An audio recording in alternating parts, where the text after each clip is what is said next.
దేవుని కృపను బట్టి కూడి వచ్చిన మీ అందరికీ యేసుక్రీస్తు ప్రభువారి యొక్క అతి శ్రేష్టమైన నామంలో వందనాలు తెలియజేస్తున్నాను. ఆత్మ ఉల్లాసించడం అంటే ఏంటో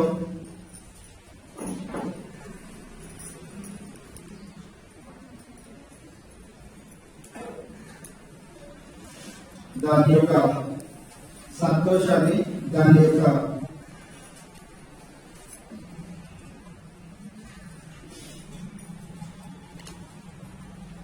ఆనందాన్ని నేను ఇప్పుడు అనుభవిస్తా ఉన్నాను.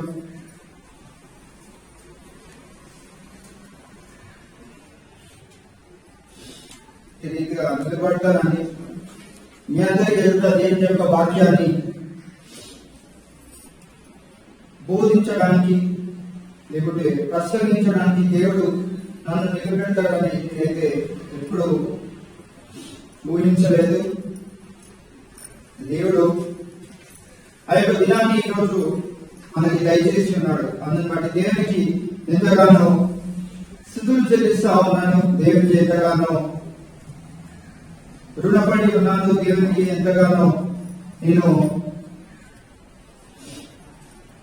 నా యొక్క సంతోషాన్ని వ్యక్తపరుస్తూ ఉన్నాను. దేవుని యొక్క సందేశాన్ని వింటాం. ఈరోజు ఎంతమంది మిస్సి వాక్యం చెప్తున్నాడు అని వచ్చారు. మిస్సి ఈరోజు నిల్చొని వాక్యం చెప్తున్నాడని ఎంతమంది ప్రార్థన చేసి వచ్చారో తెలియదు, కానీ మీ అందరికీ నా ప్రేమపూర్వకంగా హృదయపూర్వక వర్ణాలు తెలియజేస్తా ఉన్నాను. వాక్య ధ్యానంలోకి వెళ్దామండి.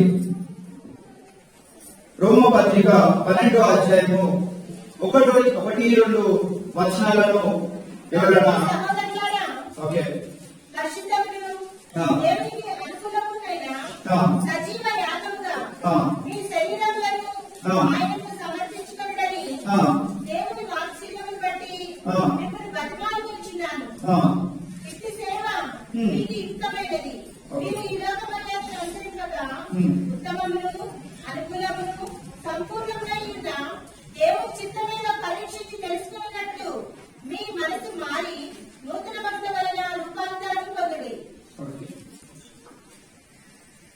చదివి వినిపించబడిన వాక్యాన్ని మనం అందరము జాగ్రత్తగా వినియున్నాం.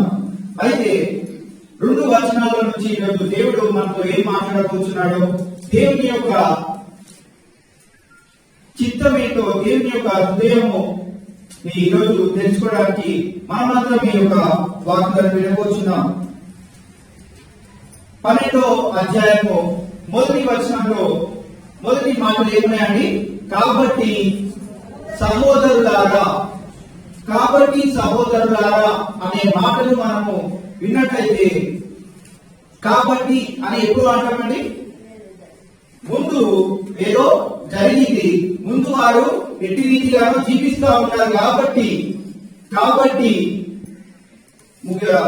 ప్రారంభిస్తూ ఇక్కడ 12వ అధ్యాయం 1వ వచనంలో కాబట్టి సహోదరులారా అని అంటున్నాడు. అంటే వారికి ఏదో చెప్పబోతున్నాడు.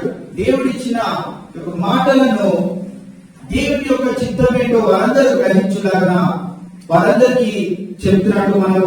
మనం ఇక్కడ గమనిస్తా ఉన్నాం. కాబట్టి సహోదరులారా అంటే ముందు వారి యొక్క జీవితాన్ని ఒకసారి మనం చూసుకున్నట్లయితే, అదే 11వ అధ్యాయము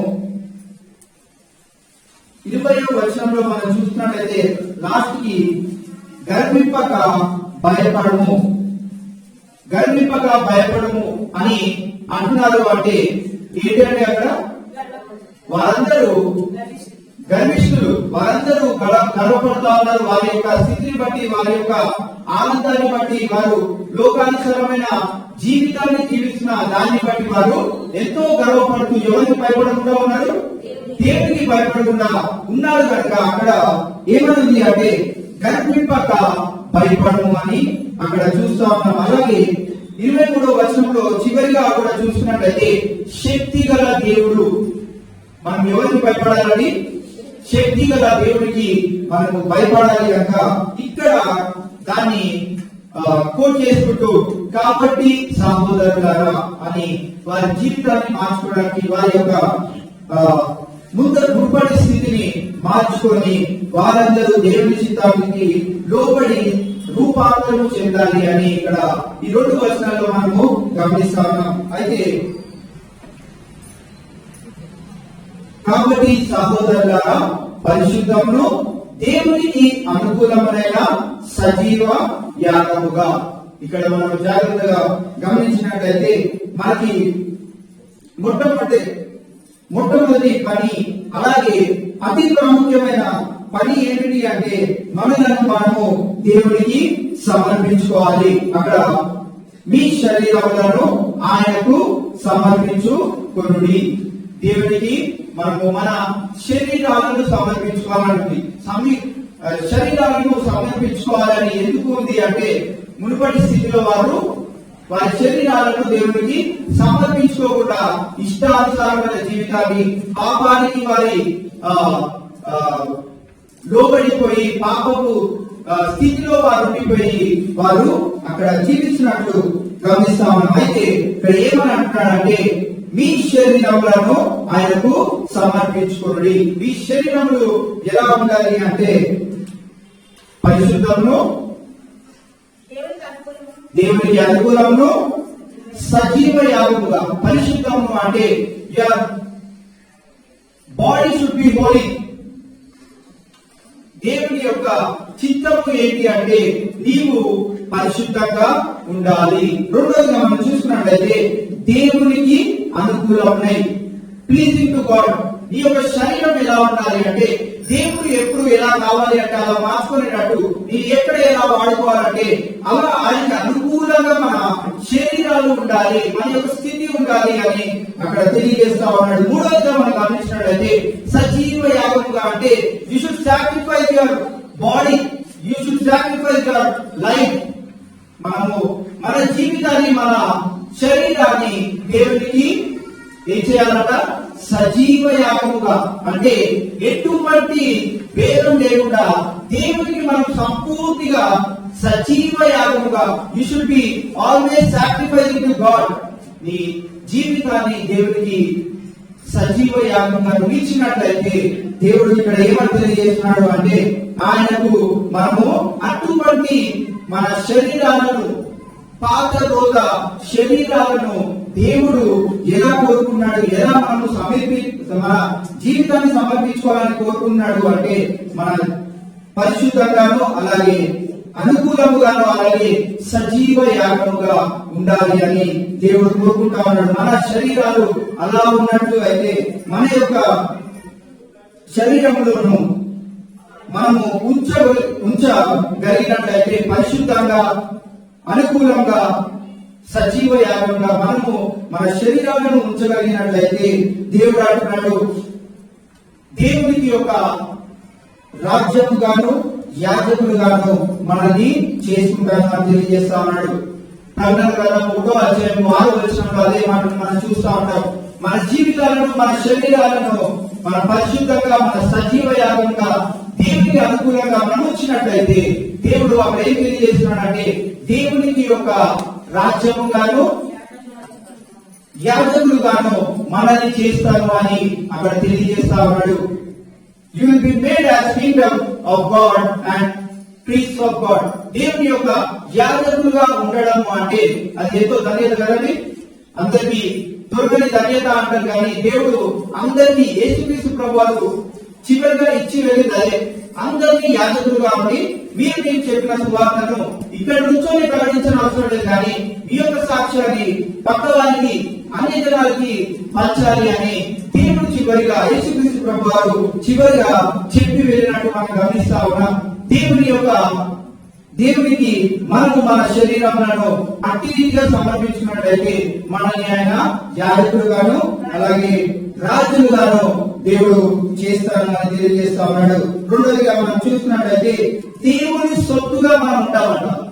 ఎక్కడ ఉంది అంటే మొదటి పేతురు రాసిన పత్రిక 2వ అధ్యాయం 9వ వచనంలో మనం చూసినట్లయితే దేవుని సొత్తుగా మనము ఉంటాము అని అక్కడ తెలియజేయబడుతుంది.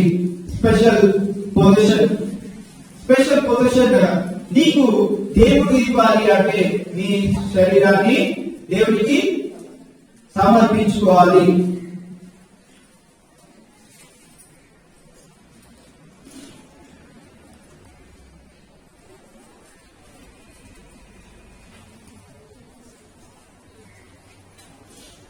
పై వాటిని అన్నింటినీ మనం చేసామనుకుందాం.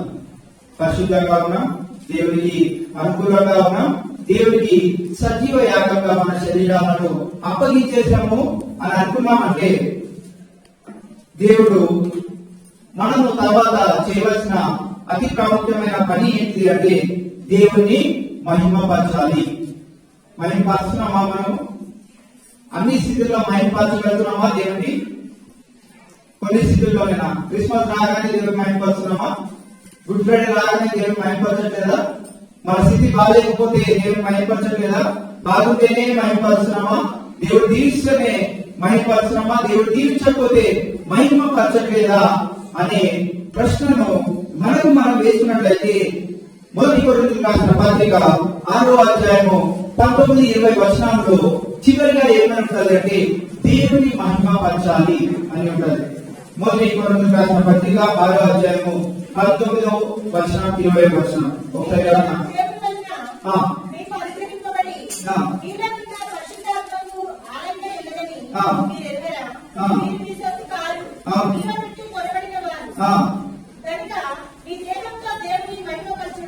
మనం ఎవరు అండి? విలువ పెట్టి కొనబడిన వారు. మనము మన సొత్తు కాదు. మనం ఇప్పుడు బ్రతికి ఉన్నాము, దేవుడు యొక్క రక్షణను మనం పొందుకొని ఉన్నాము అంటే మనం ఎవరు అంట? మనం మన సొత్తు కాదు. మనకి ఇష్టానుసారమైన జీవితాన్ని మనము కొనసాగించడానికి వీలు లేదు. మనం ఎవరి సొత్తు? దేవుని సొత్తు. మనము విలువ పెట్టి కొనబడిన వారము. ఎవరైనా కొనగలుగుతారా అండి? ఇప్పుడు మనం మార్కెట్కి వెళ్ళి నుంచొని నన్ను ఎంత కొంటారు అని నుంచుంటా ఎవరైనా ఎంత కొంటారండి? రూపాయి కూడా ఇవ్వరు. కానీ ఏమి అవసరం లేని, మనం అసలు పట్టించుకునే అవసరం లేని దేవతి దేవుడు విలువ పెట్టి మనల్ని ఆల్రెడీ కొనేశాడట. ఆల్రెడీ కొనేశాడు కనుక మనము ఏంటిది ఏం చేయాలి? మనము దేవుడిని మహిమపరచాలి. దేవునికి మనము మన శరీరాన్ని అట్టి రీతిగా పరిశుద్ధంగా అనుకూలంగా అలాగే సజీవ యాగంగా మనం ఇచ్చినట్లయితే మనము చేయాల్సిన తర్వాత పని ఏంటిది అంటే దేవుడిని మహిమపరచాలి. ఎందుకు మహిమపరచాలంటే విలువ పెట్టి కొన్నాడు. విలువ లేని తాము, విలువ లేని వాడవు, నువ్వు విలువ లేని వాడవు. కానీ దేవుడు విలువ పెట్టి నిన్ను నన్ను కొన్నాడు కనుక మనము దేవుని మహిమపరచాలి. దాని తర్వాత చూసుకున్నట్లయితే 12వ అధ్యాయము చివరిగా ఇట్టి సేవ మీకు యుక్తమైనది. What is a true and proper worship అంటే నువ్వు చేసే యుక్తమైన ఆరాధన లేకపోతే యుక్తమైన సేవ ఏంటిది అంటే నువ్వు దేవుని ప్రతి ఒక్క పరిస్థితిలో మహిమపరచగలిగినట్లయితే అదే నువ్వు చేయగలిగిన యుక్తమైన సేవ. లేకుంటే ట్రూ అండ్ ప్రాపర్ వర్షిప్ నువ్వేమన్నా దేవునికి చేయగలుగుతావు అంటే అది ఇదే. దేవుని నువ్వు ప్రతి ఒక్క స్థితిలో మహిమపరిచే రీతిగా దేవుడు కోరుకున్న ఆ యొక్క కోరికను నువ్వు నీ జీవితంలో నీ శరీరంలో అలా ఉంచుకొని పరిశుద్ధంగా దేవునికి అనుకూలంగా దేవునికి సజీవ యాగంగా మన శరీరాన్ని అప్పగించి దేవుని ప్రతి ఒక్క స్థితిలో మహిమపరిచి ఇదే యుక్తమైన సేవ అని దేవుడు ఎదుట మనం నిలబడినప్పుడు దేవుడు చెప్పులాగా మనందరి జీవితాన్ని మార్చుకుందాం. 2వ వచనానికి వెళ్దాం. చాలా లోక మర్యాదను అనుసరింపక. ఏంటిది లోక మర్యాద? ఏంటిది లోక మర్యాద? మనం అనుసరిస్తున్నామా? లోక మర్యాదను మనం అనుసరిస్తున్నామా? ఓకే, లోక మర్యాదను మనం అనుసరిస్తున్నామా? ఏంటి లోక మర్యాద? దాన్ని అనుసరిస్తున్నామా లేదా? ఎవరి లోక అధిపతి? మరి ఆయన చెప్పే కొన్ని పనులు చేస్తున్నామా? ఎక్కడన్నా కొన్ని విషయాలు తప్పుపోతున్నామా? మరి చేయమనండి, అన్నిటికీ తలుపుతుంది. దేవుడికి వందనాలు. ఒకవేళ లోక మర్యాదను మనము అనుసరిస్తున్నట్లయితే మీకు ఒక ఆల్మోస్ట్ 7 పాయింట్లు చెప్తాను. లోక మర్యాద అంటే ఏంటో 7 పాయింట్లు, దాని వచనాలు కూడా చెప్తాను. జాగ్రత్తగా ఆలోచిద్దాం. దీంట్లో ఎక్కడన్నా మనము అప్సెట్ అవుట్ లో ఉంటే ఒకసారి ఈ రోజుకి సరి చేసుకొని 2021 లో బలంగా మనము ఒక ఊపేసేలాగా, మా లాంగ్వేజ్ చెప్పాలంటే ఊపేసేలాగా దేవుని మహిమార్థమై మనమందరము ఆయన సేవలో ముందుకు వెళ్దాం. మొట్టమొదటిగా లోక మర్యాద అనుసరించుట అంటే, అట్టి స్థితిలో ఉన్నట్లయితే నువ్వు మొట్టమొదటిగా ఏమైతావు అంటే లోకం దేవుని ఎరుగదు. యోహాను రాసిన పత్రిక 1వ అధ్యాయము 10వ వచనం మనం చదివినట్లయితే, లోకము ఎవరిని ఎరుగదట? దేవుని ఎరుగదు. నువ్వెప్పుడన్నా లోకానుసారమైన మర్యాదలు అంటే నీ శరీరానికి నువ్వు లోబడిపోయి దానికి నచ్చిన జీవితాన్ని నువ్వు జీవిస్తూ, పాపపు జీవితాన్ని నువ్వు జీవిస్తూ, ఇష్టానుసారమైన జీవిస్తూ, నన్ను ఎవరు చూడట్లేదే అని నీకు నువ్వు నీ ఇష్టానుసారమైన దొంగచాటుగా వెళ్ళి ఏమైనా పనులు చేసినట్లయితే ఆ స్థితిలో ఉన్న ప్రతి ఒక్కరు ఎవరిని ఎరుగారట? దేవుణ్ణి ఎరుగరు. యోహాను రాసిన పత్రిక 1వ అధ్యాయము 10వ వచనం.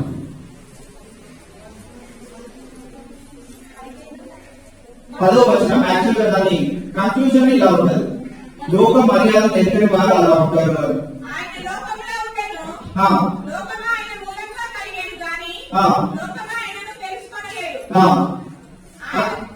చాలు. 10వ వచనంలో మనం చూసినట్లయితే లోకము దేవుణ్ణి ఎరుగగా ఉన్నది. రెండోదిగా మనం చూసినట్లయితే క్రీస్తును ఆయనను అనుసరించే వారిని అది ద్వేషిస్తుంది. యోహాను రాసిన పత్రిక 7వ అధ్యాయము 7వ వచనం, క్రీస్తును అలాగే ఆయనను వెంబడించే వారిని లేకుంటే ఆయనను అనుసరించే వారిని ద్వేషిస్తున్నట్లు మనం చూస్తూ ఉంటాం. యోహాను రాసిన పత్రిక 7వ అధ్యాయము 7వ వచనం.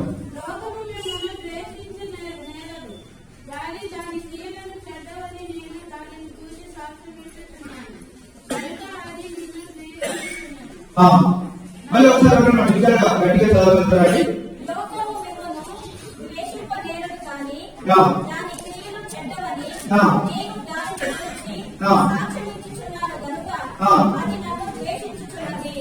రెండోదిగా ఏం చేస్తుందండి?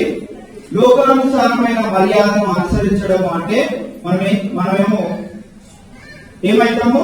లాస్ట్కి క్రీస్తును అలాగే ఆయనను అనుసరించే వారందరినీ అది ద్వేషిస్తా ఉంటుందంటే సాతానుడు ప్రతిసారి చేసే పని ఏంటండి? మనము దేవునికి ఇష్టానుసారమైన దేవునికి ఆనుకొని జీవిస్తా ఉన్నప్పుడు సాతాను ఏం చేస్తా ఉంటాడు? శోధిస్తా ఉంటాడు.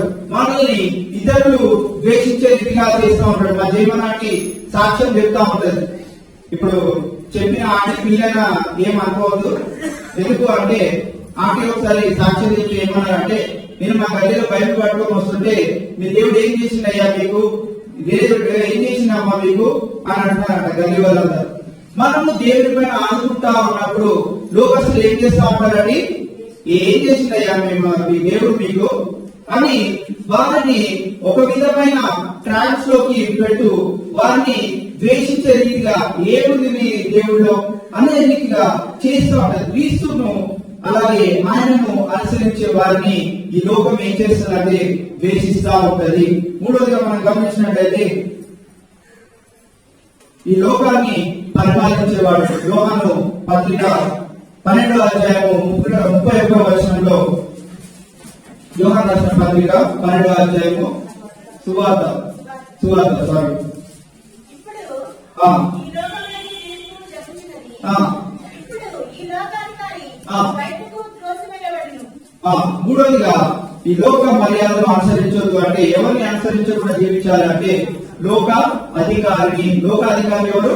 సాధారణుడు. సాధారణుడి మనము అనుసరించకుండా వాడి యొక్క క్రియలు మనం ఎప్పటికప్పుడు గ్రహించుకుంటూ మనము మన జీవితాన్ని కొనసాగించాలి.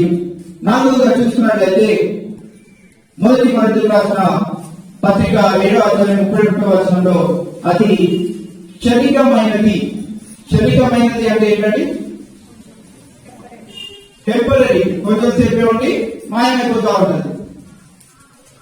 ఐదవదిగా గమనించినట్లయితే దానితో స్నేహించడం అంటే దేవునితో వైరం కలిగి ఉన్నట్లే. యాకోబు పత్రిక 4వ అధ్యాయము 4వ వచనంలో ఆ యొక్క మాటలో ఉంటుంది.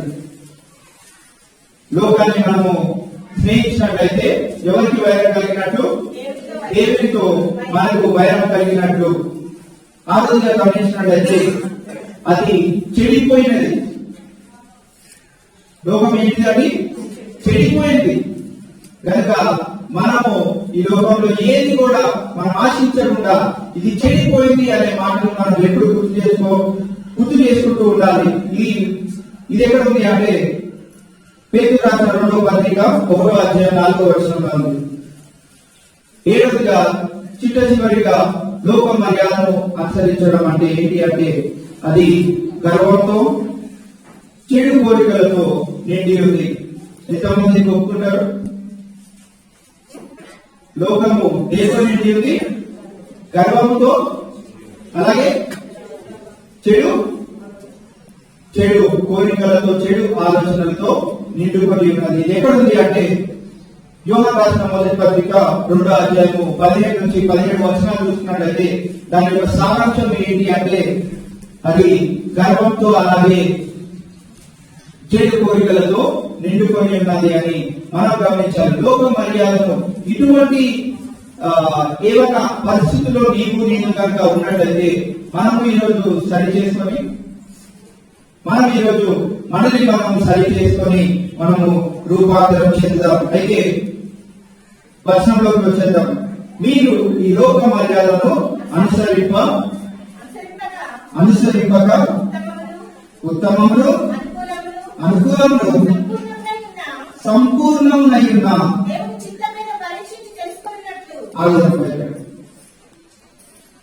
దేవుని చిత్తము ఎటువంటిదంటే ఉత్తమములు అనుకూలములు సంపూర్ణములు. ఉత్తమము అంటే గుడ్, బెస్ట్, ది బెస్ట్. ఆయన యొక్క చిత్తం ఏంటిది? The best. నువ్వు మీ పిల్లలకి ఎంత మంచి డ్రెస్ అన్నా కొనవచ్చు, 1,00,000 రూపాయల డ్రెస్ అన్నా కొనవచ్చు, కానీ ఆయన చిత్తం ఎటువంటిది అంటే దానికంటే బెస్ట్. నువ్వు ఎంత ఏం చేయగలిగినా దానికంటే రెట్టింపు, ఒక స్టెప్ ఎక్కువనే దేవుని యొక్క చిత్తము. మొట్టమొదటిగా దేవుని యొక్క చిత్తము ఎటువంటిది అంటే ఇట్స్ గుడ్, ఉత్తమము. రెండోదిగా చూసినట్లయితే అనుకూలము, ప్లీజింగ్. మళ్ళీ ఈ మాటను వచ్చింది, పైన ఆల్రెడీ వచ్చింది, కింద కూడా మళ్ళీ ఏంటిది అంటే అనుకూలము. మూడోదిగా సంపూర్ణము, పర్ఫెక్ట్. దానికి మించింది ఇంకా ఏది లేదు. దేవుని చిత్తాన్ని మనము ఈరోజు గ్రహిద్దాం. తర్వాత చదువుతాం, అదే 2వ వచనం.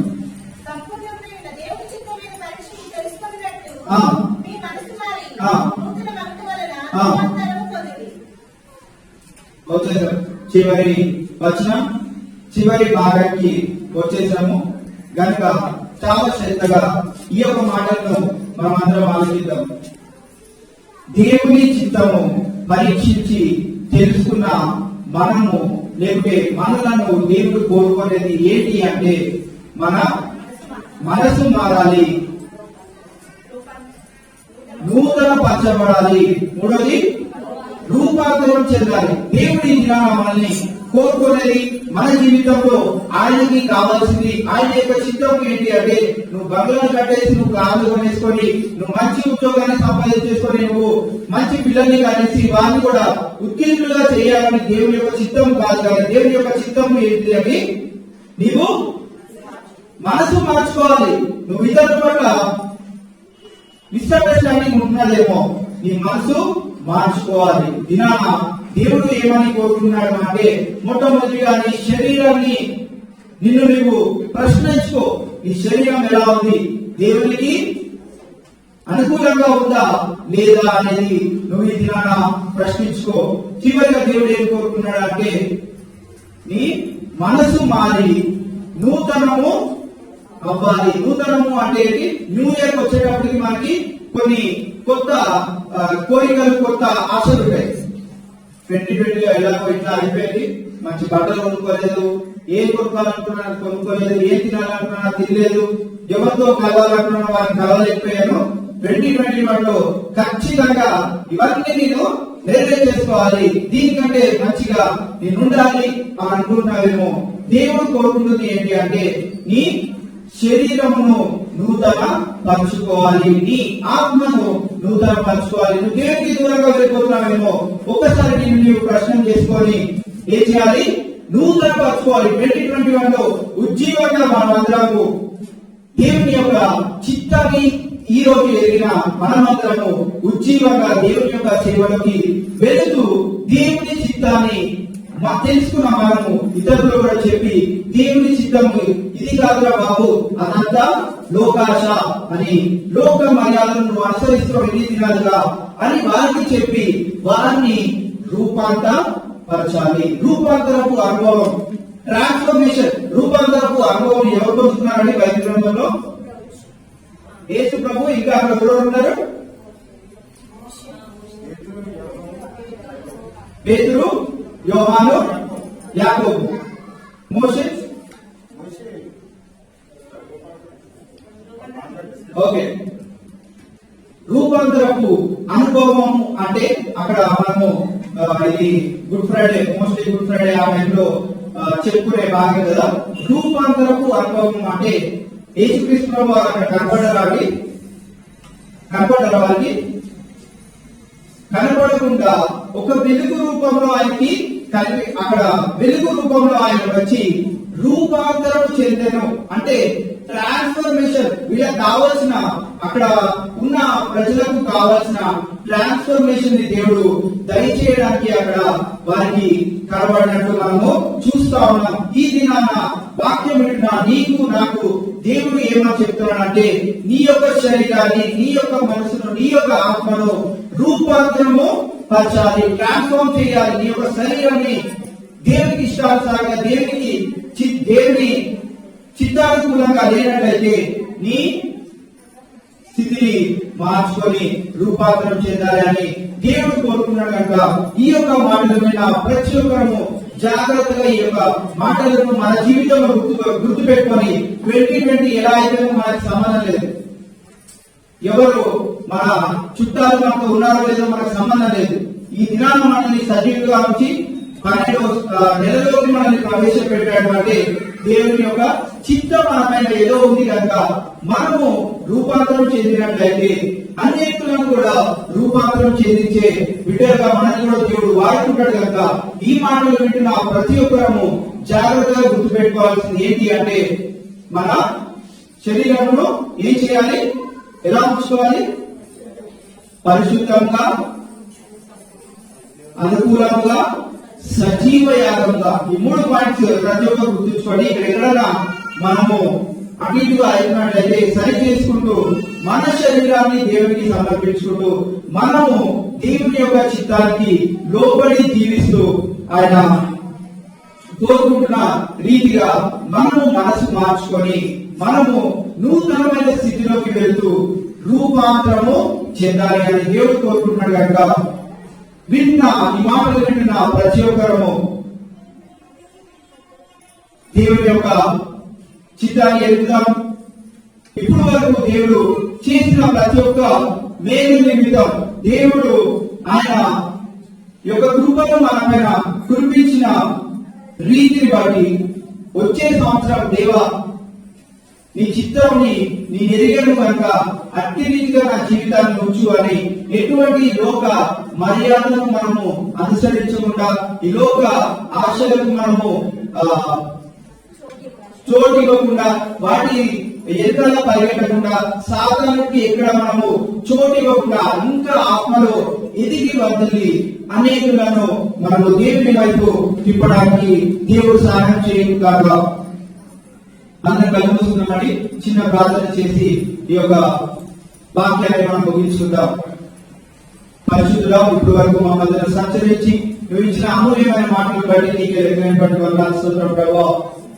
ఇప్పుడు ప్రభా మా శరీరం ప్రభా మేము పరిశుద్ధపరచుకొని నీకు అనుకూలంగా ఉంచుకొని ప్రభా సజీవ యాగంగా వాటిని ప్రభా మా శరీరాలను ప్రభా నీకు సమర్పించుకోవాలని సిద్ధపడుతూ నీకు అట్టి రీతిగా ప్రార్థన చేసిన ప్రతి ఒక్క ప్రార్థనను నువ్వు విని ప్రభా వారిని దర్శించి ప్రభా వారికి ఒక రూపాంతరపు అనుభవాన్ని దయచేయమని, నూతన అనుభవాన్ని వారికి దయచేయమని, వారి మనసు మార్చుకొని ప్రభా నీకు ఇష్టానుసారమైన జీవితాన్ని వారు కొనసాగించలాగా మా అందరికీ ప్రభా ఇట్టి వాక్యాన్ని నువ్వు దయచేసిన రీతిని బట్టి, ఇంతవరకు నువ్వు కాచి కాపాడి సమర్శించిన విధానం బట్టి నీకే నిండు హృదయంతో లెక్కలేనటువంటి వందనాలు తెలియజేసుకుంటూ సమస్త గ్రంథాలైన నీకే ఆరోపిస్తూ ప్రార్థన ప్రవేశనాలు వేడుకున్నాం మా తండ్రి, ఆమేన్.